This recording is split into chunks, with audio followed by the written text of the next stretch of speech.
Bismillahirrahmanirrahim. Assalamu alaikum.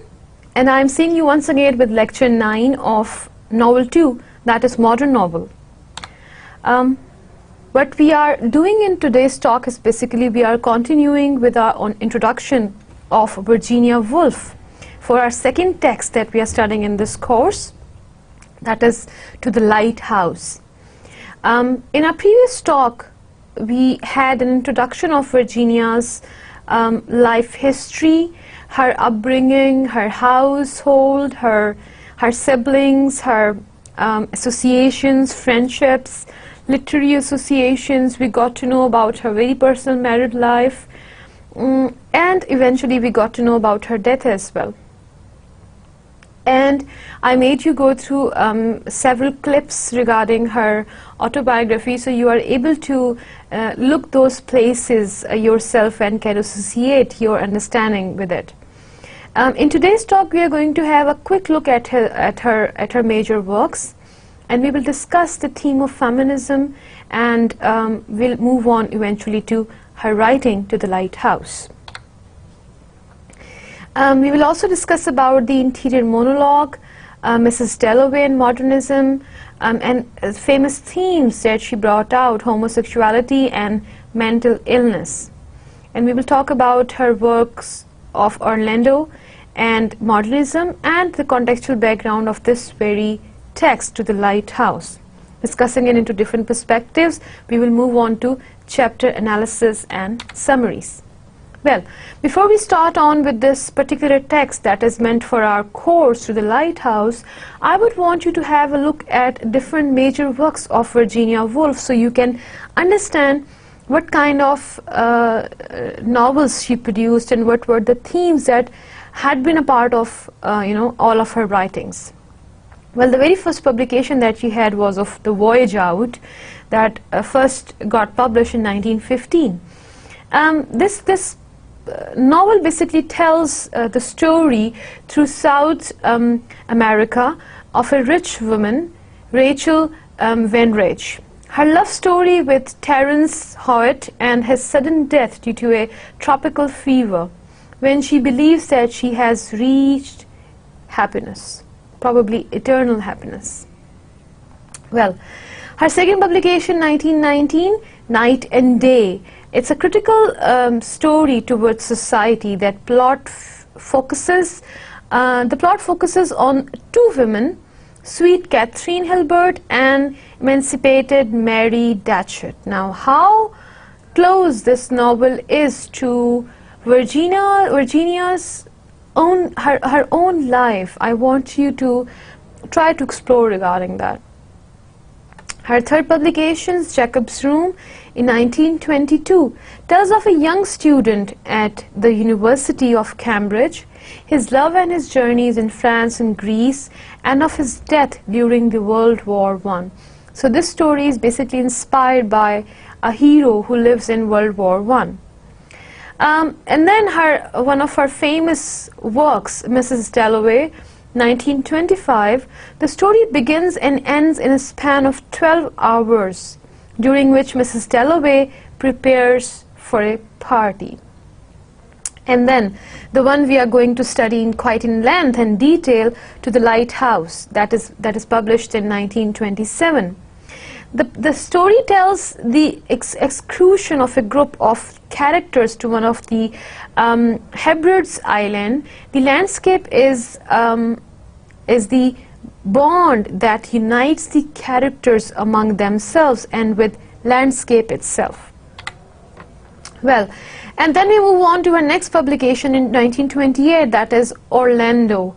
And this is a sort of biography of Victoria Sackville West. In the book we are told the reincarnations of the protagonist Orlando, that at some point changes sex as well. In various historical periods, the vicissitudes of the Sackville West family from the Elizabethan age to the present. And you will find one character that Virginia was very close to, and she also changed sex, gender, and that was discussed in the visual trip that you had in lecture 8. And then her writing appeared as The Waves in 1931, and it's a kind of poem in prose basically, where the impressions of some characters are presented through a series of monologues. Well, and then eventually in 1937 her work, a traditional long story, that is The Years, marks a partial return to traditional storytelling techniques, narratives. The story narrates the story of a generation and their vision of life. And Between the Acts, 1941, marks to be her almost the last work that reveals as the most poetic of the writer's novels, which seeks an appropriate narrative form for years to attempt to faithfully express their world and changing perceptions. The book lacks a proper conclusion though, and we can assume that it was probably due to her mental illness that she was through.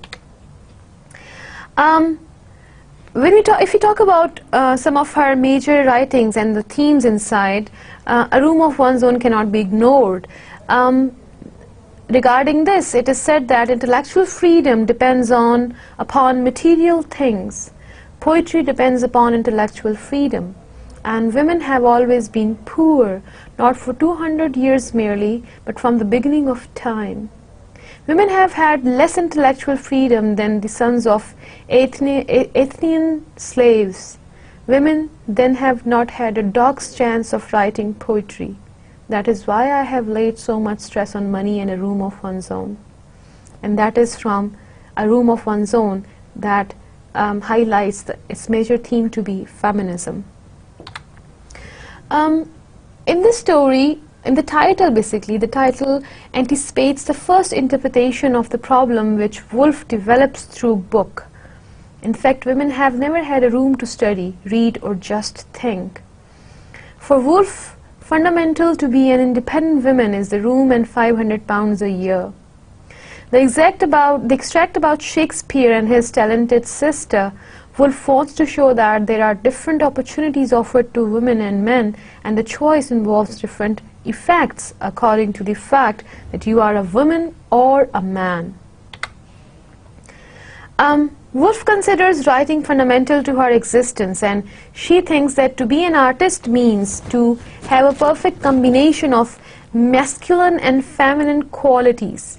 So she tries to solve the problem by adopting two different styles. Her first style is one of her pieces of criticism and essays which were clear, logical, concise, quite masculine. The other one for her works of imagination, which were poetic, clear, transparent, flexible, rhythmic, as well as feminine, or I would say hence feminine.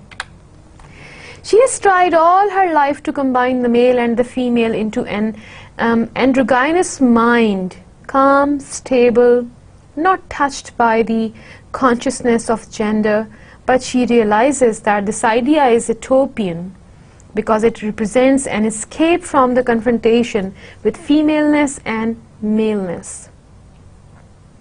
Who can measure the fervor and violence of the heart of a poet when takes and remains trapped in the body of a woman? That's the question that she poses. Well, now eventually coming to her one of her best writings, to the Lighthouse. You can see it's a lighthouse on the top of the hill that is throwing light across the sea, showing the passion of sea waves banging their heads to black, stagnant, still, cruel shores. Well, the novel is highly autobiographical.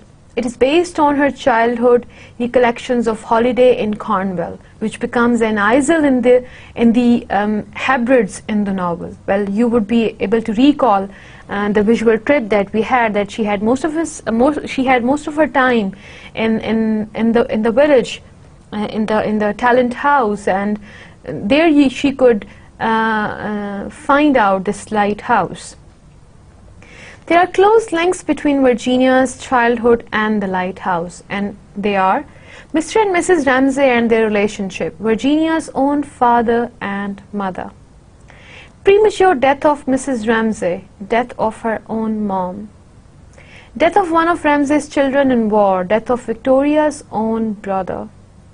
Well, she writes this novel prompted by a deep psychological urge to distance herself from the obsession of her childhood memories.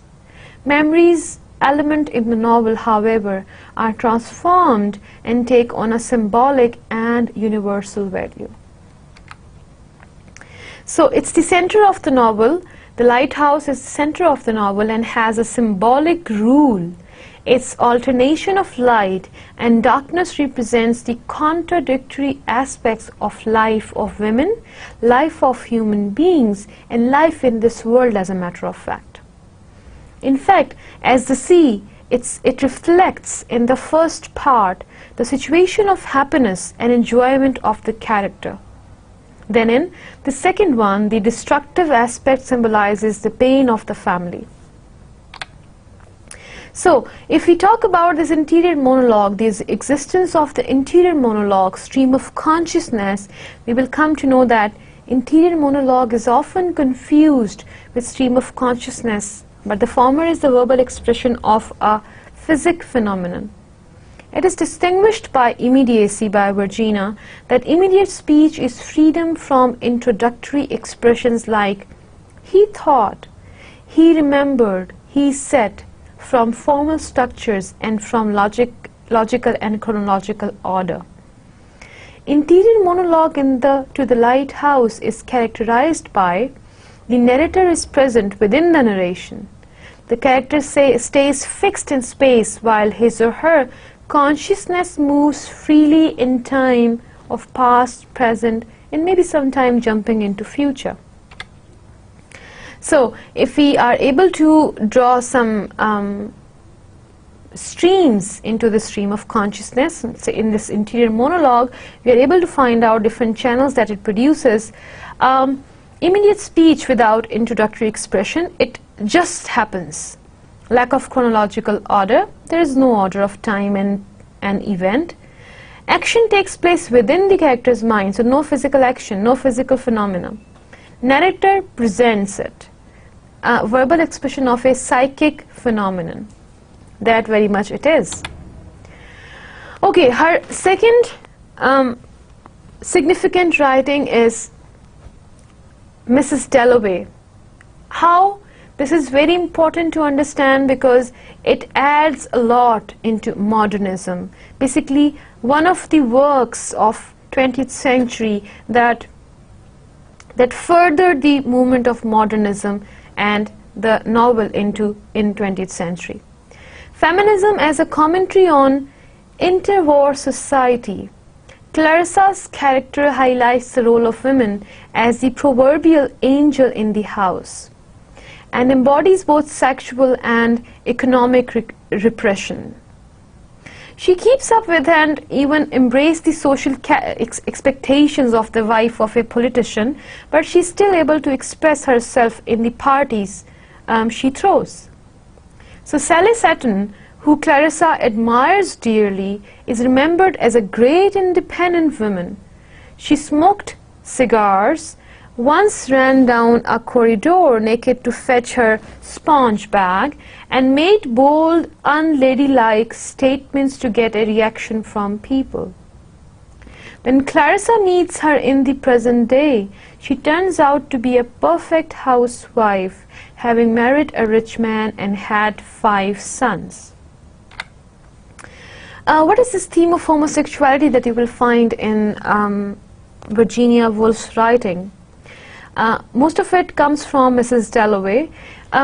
Clarissa Dalloway was strongly attracted to Sally at Burton. 20 years later, she still considers the kiss they shared to be the happiest moment of her life. Well, she feels about women as men feel, but she does not recognize these feelings as signs of homosexuality. She and Sally fell a little behind. Then came the most exquisite moment of her whole life, passing a stone urn with flowers in it. Sally stopped, picked a flower, kissed her on the lips. So the whole world might have turned upside down. The others disappear. There she was alone with Sally. and she felt that she had been given a present, wrapped up and told just to keep it, not to look at it, a diamond, something infinitely precious wrapped up, which, as they walked up and down, she uncovered, or the radiance burned through the revelation, the religious feeling. That is what Woolf writes regarding this incident. We also have glimpses of her mental illness in Mrs. Dalloway. Septimus, as the shell-shocked war hero, operates as a pointed criticism of the treatment of insanity and depression. Woolf lashes out at the medical discourse through Septimus' decline and ultimate suicide. His doctors make snap judgments about his condition, talk to him mainly through his wife, and dismiss his urgent confessions before he can make them. Similarities in Septimus' condition to Woolf's own struggles with maniac depression. They both hallucinate that birds sing in Greek, and Woolf once attempted to throw herself out of a window, as Septimus finally does, lead many to read a strongly autobiographical aspect into Septimus' character. Woolf eventually committed suicide by drowning. So, in Mrs. Dalloway you will also find this existential issue embedded. When Peter Walsh sees a girl in the street and stalks her for half an hour, he notes that his relationship to the girl was made up as one makes up the better part of life. By focusing on characters' thoughts and perceptions, Woolf emphasizes the significance of private thoughts rather than concrete events in a person's life. Most of the plot points in Mrs. Dalloway are realizations that the characters make in their own heads. Fueled by her bout of ill health, Clarissa Dalloway is emphasized as a woman who appreciates life. Her love of party throwing comes from a desire to bring people together and create happy moments. Her charm, according to Peter Walsh, who loves her, is a sense of joie de vivre, also always summarized by the sentence, "There she was." She interprets Septimus Smith's death as an act of embracing life, and her mood remains light even when she figures out her marriage is a lie. And now another famous work by Virginia Woolf is Orlando. Now let's see how Orlando later furthered this moment of modernism, literary move in 20th century. Well, would you take it as translation of life into literature, the life of a writer, which is the story of writing, the turning of life into text, and vice versa, which characterizes biography in general, the problem of literary representation which tries to turn word into word.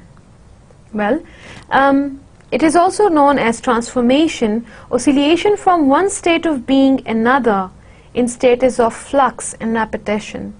She links forms and concepts of subjectivity to historical periods and explores the relationship between durable and mutable selves.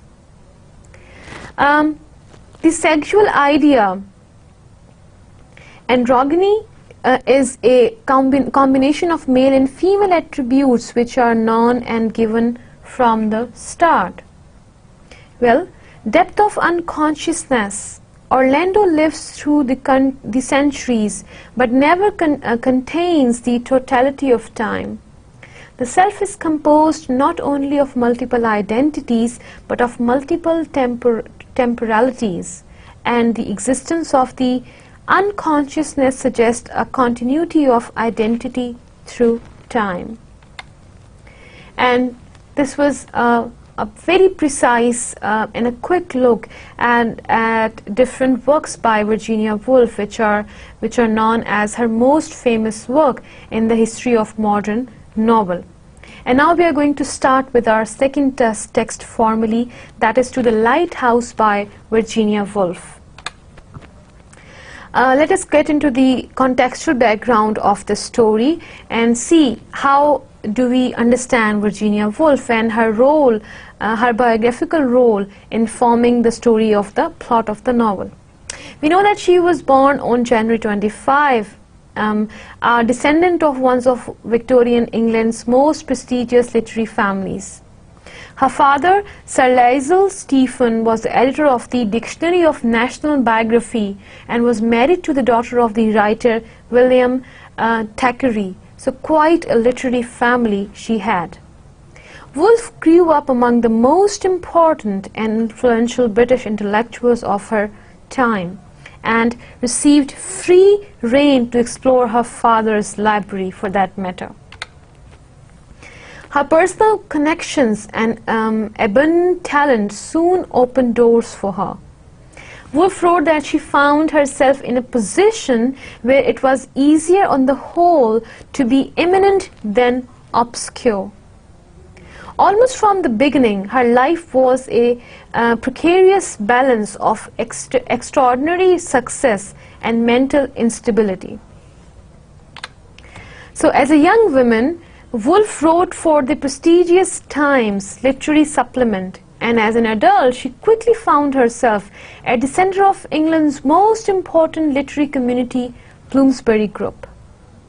Known as the Bloomsbury Group after the section of London in which its members lived, this group of writers, intellectuals, artists and philosophers emphasized non-conformity, aesthetic pleasure and intellectual freedom, and included such luminaries as the painter Lytton Strachey, the novelist E.M. Forster, the composer Benjamin Britten, and the economist John Maynard Keynes. Well, working among such an inspirational group of peers and possessing an incredible talent in her own right, Woolf published her most famous novels by the mid-1920s, including The Voyage Out, Mrs. Dalloway, Orlando, and The Lighthouse. And these are the three that I have just given you a quick review of. And now we are off to her most famous writing, To the Lighthouse. That is the core text by Virginia Woolf included in our course. So with these works, she reached the pinnacle of Woolf's life was equally dominated by mental illness, and this was a natural drawback that she had. Her parents died when she was young, her mother in 1895 and her father in 1904, and she was prone to intense, terrible headaches and emotional breakdowns. After her father's death, she attempted suicide, throwing herself out a window, though she married Leonard Woolf in 1912 and loved him deeply. She was not entirely satisfied romantically or sexually. For years she sustained an intimate relationship with the novelist Vita Sackville West. Late in life, Woolf became terrified by the idea that another nervous breakdown was close at hand, one from which she would not recover. On March 28, 1941, she wrote her husband a note stating that she did not wish to spoil his life by going mad. She then drowned herself in the river by keeping her pockets full of stones, and this was River Ouse. Woolf's writing bears the mark of her literary pedigree as well as her struggle to find meaning in her own unsteady existence. Written in a poised, understated and elegant style, her work examines the structures of human life, from the nature of relationships to the experience of time. Yet her writing also addresses issues relevant to her era and literary circle. Well, throughout her work, she celebrates and analyzes the Bloomsbury values of atheism, aestheticism, feminism, and independence. Moreover, her stream of consciousness style was influenced by and responded to the work of the French thinker Henri Bergson and the novelist Marcel Proust and James Joyce. So this style allows the subjective mental processes of Woolf's character to determine the objective contents of her narrative. Into the Lighthouse, one of her most experiential works, the passage of time, for example, is modulated by the consciousness of the characters rather than by the clock. The events of a single afternoon constitute over half the book, while the events of the following 10 years are compressed into a few dozen pages. Many readers of To the Lighthouse, especially those who are not versed in the traditions of modernist fiction, find the novel strange and difficult to understand. And for them, its language is dense and the structure amorphous, confusing, highly confusing, and all jumbled up together. Compared with the plot-driven Victorian novels of the time that came before it, The Lighthouse seems to have little in the way of action. Indeed, almost all of the events take place in the character minds, and there is very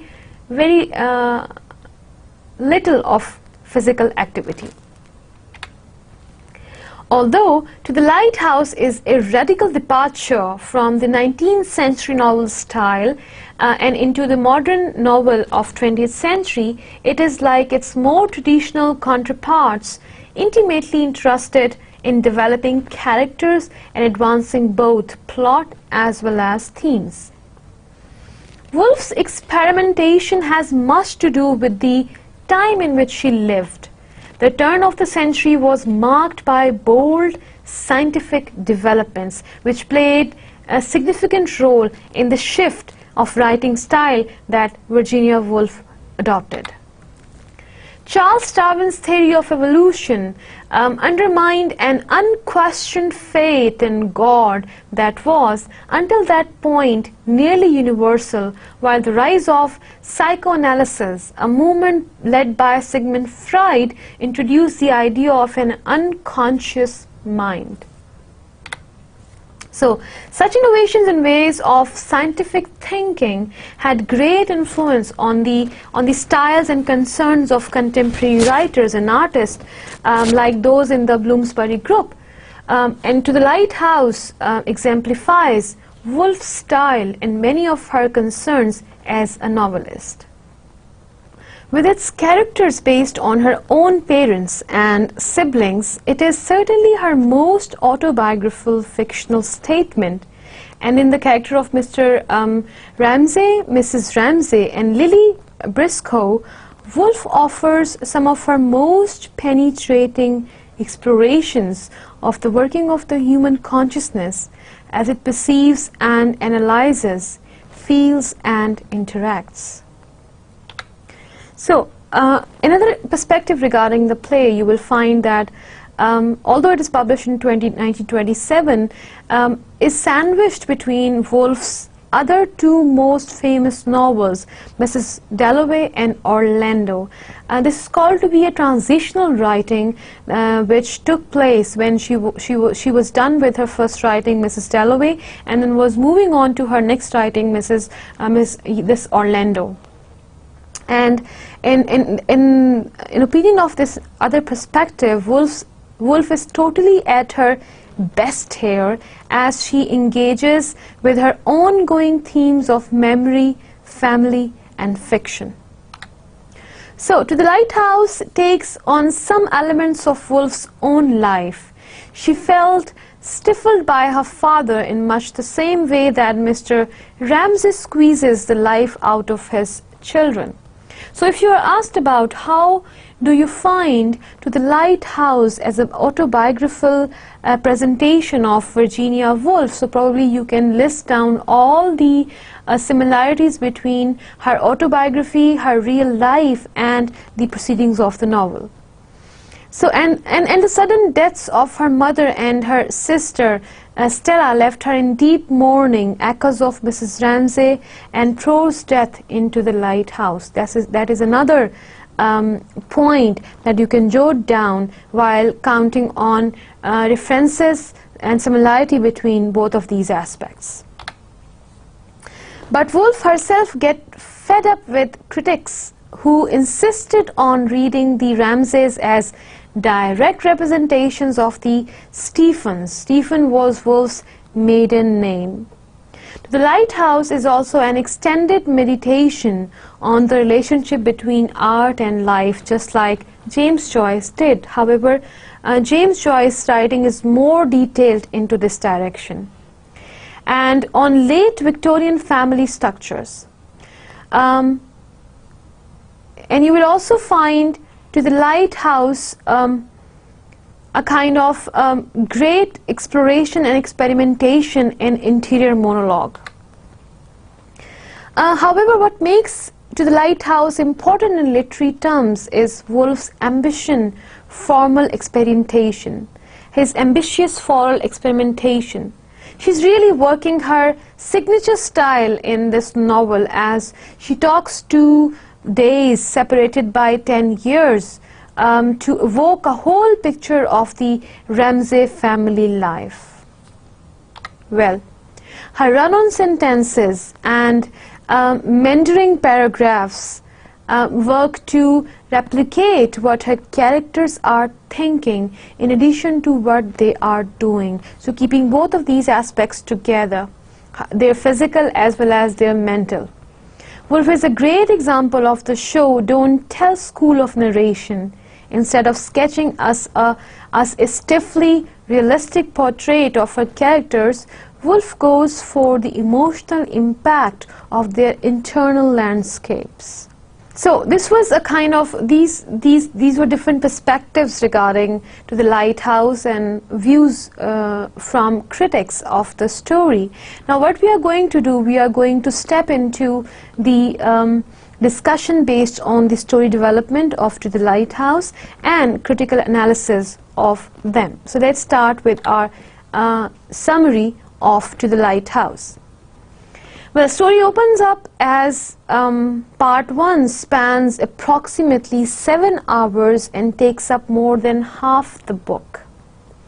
Let's see at the Ramsays' summer home, where the Ramsays and their 8 children are entertaining a number of friends and colleagues.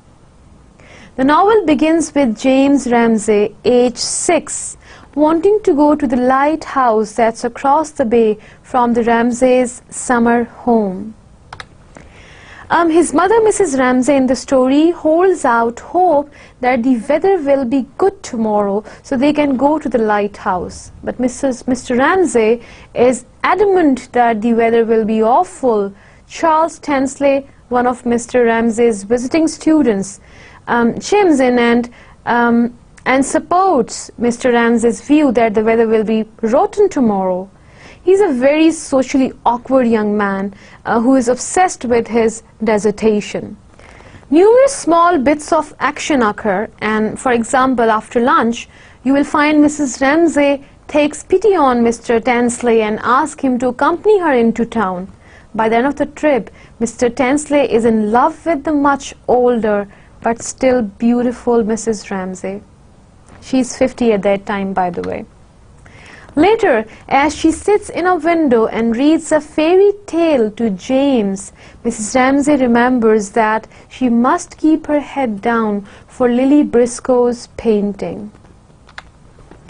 If you're wondering who is Lily, we are in the same boat, although we gather she's a family friend, because it gets very difficult to understand what status or social relation Lily keeps in the story. However, so far this shows that she is a family friend.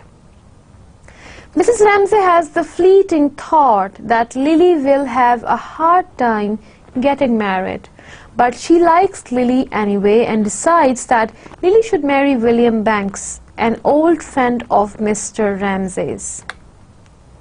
William Banks, who is also visiting the Ramsays, comes up to Lily and the two of them go for a walk outside. Then they both talk about Mr. Ramsay. Meanwhile, Mr. Ramsay walks along the lawn and worries about mortality and his legacy to humankind, and then presents Mrs. Ramsay to soothe his ego. The women's role in society is to soothe man's ego. That is what presented by Virginia Woolf here. Mr. Ramsay does calm her husband and then starts worrying about Paul, the Ramsay's guest, Minta, another guest, Nancy Ramsay and Andrew, who are not yet back from the beach. She hopes that Paul has proposed to Minta. Well, at dinner, Mrs. Ramsay triumphs. The food is delicious, super delicious. She's beautiful. Mr. Banks has stayed for dinner and Paul's proposal to Minta has been finally accepted.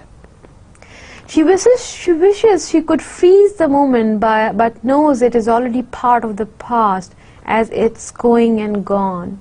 She tucks her youngest two children into bed and then sits with her husband as he reads.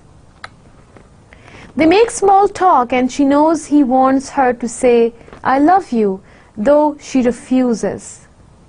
She gets out of it by smiling at him and telling him that he was right. The weather will be bad tomorrow and they will not be able to visit the lighthouse. Part 2 of the story compresses 10 years into about 20 pages. All the traditionally important information in a story, what happened to the characters, is briefly imparted in brackets. We learned that Mrs. Ramsay, pro-Ramsay daughter, and Andrew Ramsay have died. Mrs. Ramsay died at night. Prue died in childbirth after first getting married, and Andrew died when a shell exploded in France. There also happens to be a war going on, that is World War I, which gets glossed over in favor of extended description of the weather and the summer. Then part 3 of the story takes place at the summer house and begins with Mr. Ramsay and two of his children, Cam and James, finally going to the lighthouse.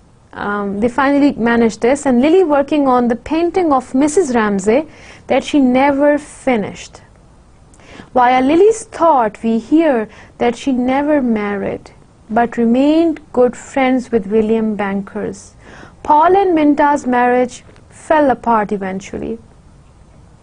And we got to know that Mr. Ramsay came and James actually make it to the lighthouse, and Lily finishes her painting throughout this last part of the novel. It's clear that Mrs. Ramsay is sorely missed. And here the overall summary reaches its end, and now we need to start a detailed analysis of the chapters as well as a critical discussion based on them. When Mr. Ramsay says that the weather will be terrible, James is seized with a rampant desire to kill his father. With an axe, a poker, or whatever available, he's willing to use it. James likes his mother much better than he likes his father. Clearly, Mr. Ramsay doesn't mind disappointing James. He wants his children to learn early that life is tough. Mrs. Ramsay, who is knitting, insisting that the weather will be fine. She is knitting stockings and compiling a number of odds and ends to give to the lighthouse keepers because she feels sorry for them. Charles Tansley, who gets a lot of flake for being an atheist, supports Mr. Ramsay's point of view that the weather will be awful tomorrow in any case. This is in keeping with his generally disagreeable character and constant sucking up to Mr. Ramsay. Everyone leaves the dinner table as soon as lunch is over. Mrs. Ramsay can see that Mr. Tansley is feeling left out. So she asks him to accompany her on her errands. He agrees to. What is happening that on their way, when they are walking, Mrs. Ramsay stops and asks Mr. Carmichael, who is sitting on the lawn, if he wants anything. But he doesn't. On their walk into town, Mrs. Ramsay makes Mr. Tansley feel much better about himself. So much so that he wants to do something manly and chivalrous for her, like carry her bag, but she insists on carrying it herself. Mrs. Ramsay sees an advertisement for a circus and says that they should all go. Mr. Tansley repeats her words, but they don't come out right. And soon his whole sob story spills out. His father worked a lot. He had a lot of siblings. They never went to the circus. Now he's doing a dissertation, blah, blah, blah. And this is what is happening. Mrs. Ramsay thinks that he's an insufferable bore who's obsessed, or rather over-obsessed, with all that academic jargons, but she now sees that this is his way of recovering from the fact that he's never been to the circus. The two of them come to the quay and Mrs. Ramsay exclaims as the beautiful view. She says her husband loves the view and that loads of artists come to paint it. The two of them watch one of the artists, and Mrs. Ramsay draws a comparison between the artist's method and the method used in her grandmother's day. Basically, everyone nowadays paints like this guy named Pansifort. Mrs. Ramsay goes inside a house to talk to some women, and as Mr. Tansley waits in the drawing room, his emotions intensify into deep feelings of love for Mrs. Ramsay.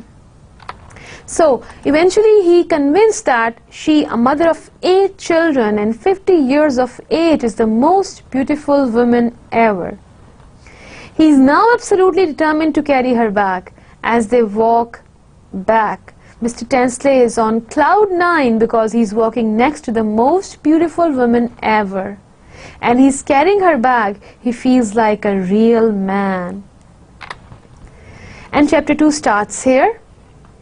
Mr. Tansley tells James that there is no way they can go to the lighthouse. But he softens his tone out of respect for his beloved Mrs. Ramsay. Mrs. Ramsay thinks to herself that Mr. Tansley is an awful man to keep bringing that up. She actually calls him an odious little man, which is a pretty good insult. Mrs. Ramsay consoles her little boy, saying that weather might still turn fine tomorrow. She does this not because she actually believes it, but because she can see that James really wants to go to the lighthouse. Mrs. Ramsay begins turning the pages of a catalogue, looking for a rack or moving machine. Mrs. Ramsay is startled when the men stop talking and concludes that Mr. Tansley has been cast off by the rest of the men. She's fine with this because Mr. Tansley has heard James with all of his bad weather comments anyway. Mrs. Ramsay remembers that she has promised to keep her head down for the portrait that Lily Briscoe is painting. She thinks briefly that Lily will never get married, then bends her head again. So this was all about chapter 3. Now what happens in chapter 4? A man who is not identified, but we later find out is Mr. Ramsay. He comes out of the house shouting lines from Lord Tennyson's The Charge of the Light Bridge. and almost knocks over Lily Briscoe Azel. Lily's revealed that he runs away, and Lily's fainting by the way at that time. She really hates it when anyone looks at what she's painting, but then she has this moment where she listens to incoming footsteps and figures out that they belong to William Bankers, and she thinks she would like him to watch. She's fine with William Bankers seeing her painting. In fact, she and William are buddy-buddy. So Mr. Ramsay stares at them. William Banks suggests that he and Lily take a stroll out. They walk over to where they can see the beautiful water of the bay and feel united in watching the waves. How romantic. Mr. Banks thinks about the difference between his and Mr. Ramsay's life. He and Mr. Ramsay were once good friends, but their lives took different paths altogether. Mr. Ramsay has a wife and many children, whereas Mr. Banks is childless and a widower. Mr. Banks believes that Mr. Ramsay is a great man, but at the same time understands that the spice has gone out of their friendship. As Mr. Banks begins walking back to the house, he sees Kame and the Ramsay's youngest daughter throwing a rebellious temper tantrum against her against the nursemaid who wants the girl to give away a flower. Mr. Banks is amazed that the Ramsays managed to raise 8 children on philosophy, meaning that Mr. Ramsay works in philosophy and can't possibly make enough money. So how is he raising such a big family? In his mind, each of the 8 children is connected with a different superlative. Everyone is an extreme of his own kind. We hear 4 of them. Cam the wicked, James the ruthless. He's the one that wanted to axe his dad 2 chapters ago. Andrew the just, and Prue the fair. And they all are extreme in their natures. So, in spite of the aforementioned difficulty keeping track of who's who, we at least know that these 4 are Mr. and Mrs. Ramsay's kid for sure. And Lily thinks of Mr. Ramsay's work, which Andrew the Just equates to a kitchen table when you are not there. Don't worry if you are not getting Wolf's drift. It's all philosophical stuff about the nature of reality. So Lily and Mr. Banks discuss Mr. Ramsay's works.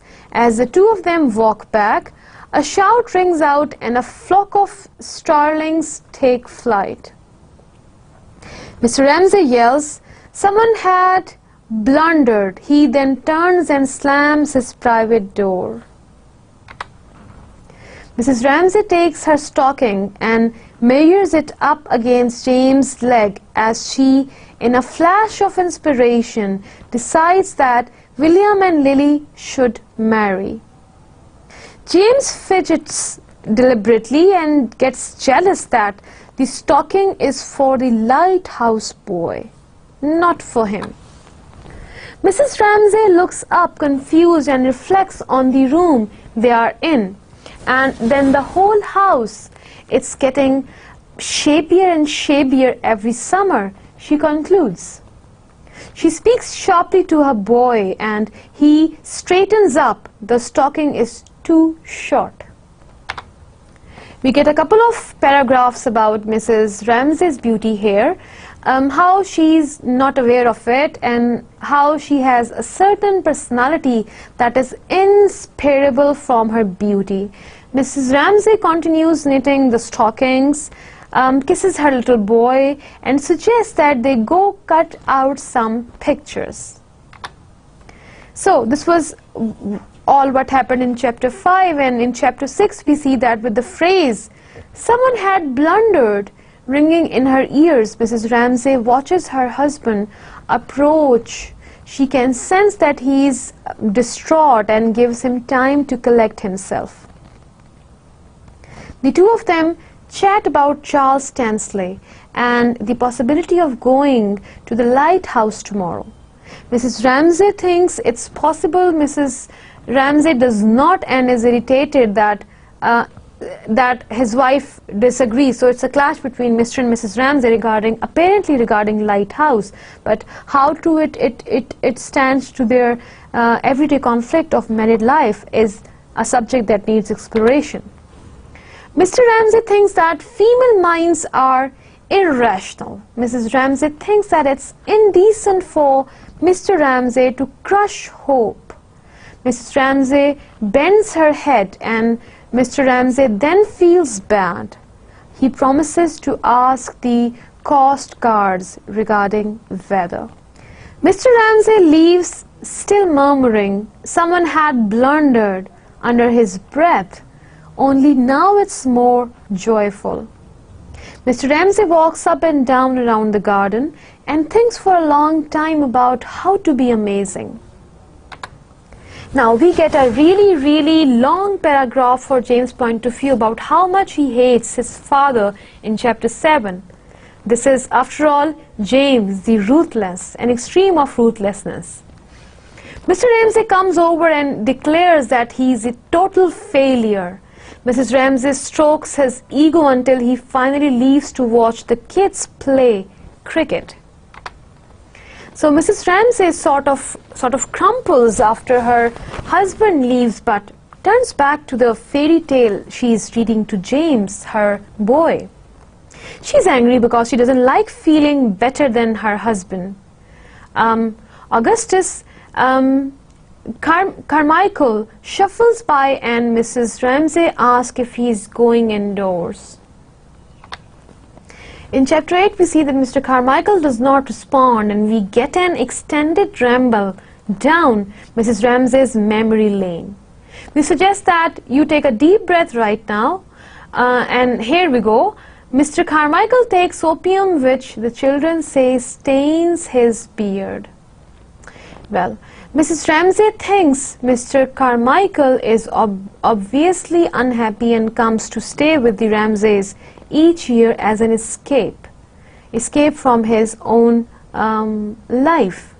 Mr. Carmichael doesn't trust her. Mrs. Ramsay blames his deceased wife for that matter. Well, Mr. Ramsay goes out of her way to be nice to him, Mr. Carmichael, and she upsets that her desire to be helpful and nice is merely vanity, and that Mr. Carmichael's rejection of her efforts reveals the pettiness in her character. You will find all this quite confusing because things are confusing in Virginia's work. You'll have to concentrate really hard to make up and build up a story to smoothen the flow of your understanding. And we are back to where Mrs. Ramsay were. She continues reading The Fisherman and His Wife to James. Remember, she was reading a story to James, and while she was reading, this all happened in her mind. Mr. Ramsay stops, looks at his wife and kid, nods approvingly, and continues walking. As he walks, he thinks, you may ask, what is he thinking about? In a sentence, he wonders what would happen if Shakespeare had never existed, and from there somehow concludes that the greatest good of society requires a class of slaves, and the story development, and in chapter 9 we find that Mrs. Ramsay walks to a piece of land which he cannot seem to avoid. The sea is eating it away. And now we have a metaphor. The sea is human ignorance as portrayed by Virginia. However, what other meaning you can provide for this, I leave it to you. Mr. Ramsay always needs praise. Lily puts away her painting things and Mr. Ramsay walks back to the house, stopping once to look back at the sea. And then we find that Lily and Mr. Banks criticized Mr. Ramsay as Lily puts away her brushes. Lily is about to criticize Mrs. Ramsay as well when she sees the look of complete adoration that Mr. Banks, age 60, turns on Mrs. Ramsay. Watching Mrs. Ramsay gives Mr. Banks the same feeling he gets when solving a scientific problem. As Lily wipes her brushes, she is cheered by the thought that people can love this way. She looks at her picture and nearly has a nervous breakdown because it's bad. Lily recalls Mr. Tansley's word that women can't paint or write. Lily joins Mr. Banks in staring at Mrs. Ramsay. Lily begins to think about Mrs. Ramsay, considering what comprises Mrs. Ramsay's unique identity. Mr. Banks stops watching Mrs. Ramsay and looks at Lily's painting. Lily braces herself. Mr. Banks asks the meaning of the purple triangle. That is symbolic. Purple color and triangle as a shape. Lily says that it's meant to represent Mrs. Ramsay's reading to James, and they talk briefly about light and dark and composition. And Lily feels that she has shared something very intimate with Mr. Banks. So, this was all about today's talk, and we have covered so far Virginia Woolf. We have completed her introduction, and we tried to have a quick as well as detailed look at her works, Mrs. Dalloway, Orlando, To the Lighthouse, and One's Own Room. And we discussed, in regard with these writings, we were able to discuss the themes of feminism and escapism and all the other famous themes presenting, in all of the works done by Virginia Woolf. And we eventually started with The Lighthouse, the text of the course by Virginia Woolf. In that we also discussed the themes of homosexuality and mental illness that will make most of the part of the story. We started discussing the contextual background of the play, and we have discussed the chapter from 1 to 9 along with their summaries, and we will try to analyze them critically in our coming lectures. Well, this was all about today's talk, and we are finishing by giving you an agenda for lecture 10. We will continue our discussion based on starting from chapter 10 to 19, and we will also discuss a list of characters, and we will have a detailed analysis of some of the major characters as well. I'll see you next time in lecture 10. Allah Hafiz.